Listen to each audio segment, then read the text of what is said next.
Hello and welcome to the One Life Church devotional series where we cover the entire Bible in 20 months. Well, today we are Deuteronomy 23 and 24, and this is again a list of laws that God lives for His people to live by. And the question I'm going to be asking today is, why, if we are now under the supervision of grace, if we're under Jesus, do we have to study the law? Why is it even in the Bible? Well, I'm standing here on Setchfield Main Beach, and you can see the waves go out for about 150, 200 meters. And this is the site of a bit of an accident I had yesterday. You can see I'm in a sling. I dislocated my shoulder. This is what happened. I got into a river boat, not a seafaring boat, a river boat, which is crazy. And I went out, I made it right out to the back, but then a wave tipped me out. But being a river paddler, I thought I could just brace against a wave.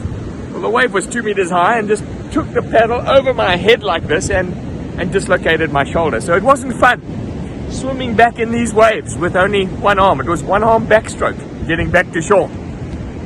You say, God, you crazy. You're 50-something years old. Haven't you learned?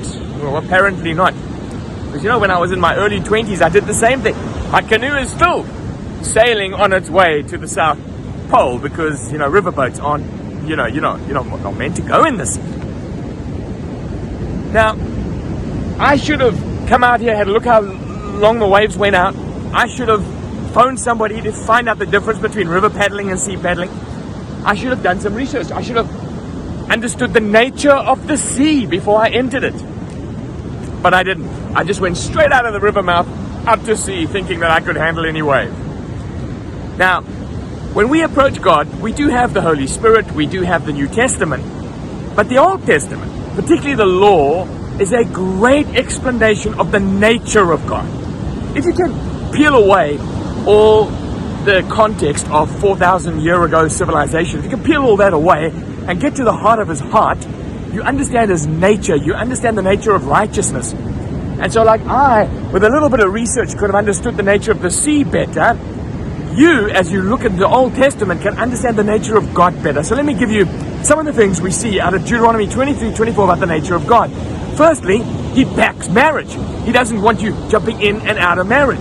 Secondly, He backs the poor. He says pay them their wage every day because they depend on it. If they give you a pledge of a coat, give them that coat to sleep in at night and you can tape it during the daytime. Leave fruit and grain in your field for poor people to pick up the scraps of.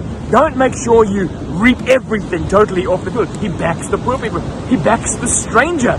He says if a foreign slave comes in amongst you, let him hide there. He backs the foreigner. He backs worship. He wants the right people to worship the right way. And what do we mean right people? His people. Worship Him the right way. And He backs people. He loves people. So one of the laws is don't make treaties with people who are going to put you back into slavery. Another one is how to do proper sanitation. I mean, if He was in the COVID times, He would have helped us with social distancing and washing your hands. You can see that very clearly in this text. In terms of disease, how to handle people with contagious diseases. Why? Because He backs people. He loves people. He doesn't want you to, charge people excessive interest because that'll keep people in slavery. He doesn't want you to be someone who can't be trusted with your word. Why? He backs people. But the most important verse here for me, ladies, is the one concerning newly married men. Basically, he says in this text, a newly married guy shouldn't be called to war, shouldn't be given onerous duties. He should be sent home to make his wife happy for the first year of their marriage. Isn't that amazing, ladies? And you thought the Old Testament was quite rough toward women. Well, in that patriarchal society it was, frankly. But God says, no, husband, go home, invest in your marriage, invest in this new life, invest in the bride of your youth. God backs these things. You see, when we read texts like this and we peel away the context, you see His nature, you see His heart. And then to know that we are not no longer under these laws as a definitive, you're in or you're out if you break these rules, is such a relief. You see, as we get to know Jesus, His heart becomes our heart, and we begin to live out many of these principles of looking after poor, of backing marriage, of backing, the dignity of people, the dignity of those downtrodden. As we connect to Jesus. He gives us his heart, and we outwork it differently. We outwork it in our way, in our generation. So, like I should have looked at the sea and learnt my lessons, as we look at the Old Testament, we see the nature of God, and we can learn about him. It's a great book. Let's keep reading.